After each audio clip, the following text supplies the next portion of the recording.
Ang waling kabanata ng buhay ko'y sinusulat ko ngayon. Hindi tinta ng pag-aalsa, kundi tinta ng pagbabalik. Isang sulat na pilit kong tinimbang ng butil. Huwag mong pansinin ang naninira sa'yo. Basta't alam mo lang tamang ginagawa mo. Huwag mong isipin, huwag mong dibdibin. Kung papatulan mo, lalo ka lang aasarin.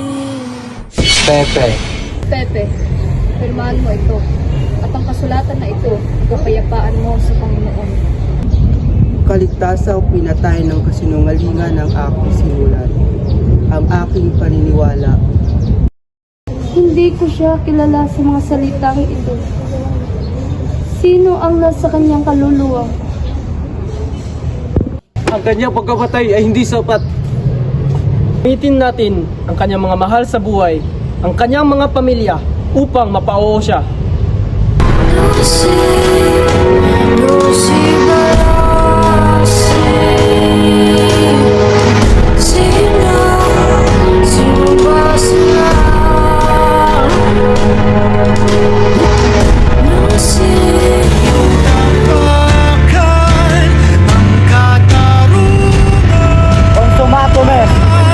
Akala nyo ba ang kapangyarihan ay nasa iyo?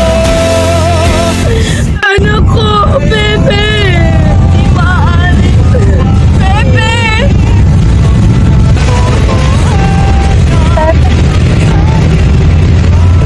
Bye, Pepe. Patawarin nawa ako ng bayan kung ito'y hindi ayon sa kailang inaasahan. At naway, ipuring na langit ang sulat kong ito.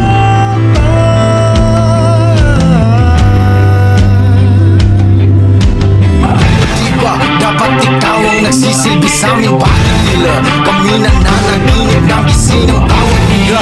Dinadala, dagdag bigat ng daming pipilitin na pasanin hanggang sa mga mata nyo'y mamula.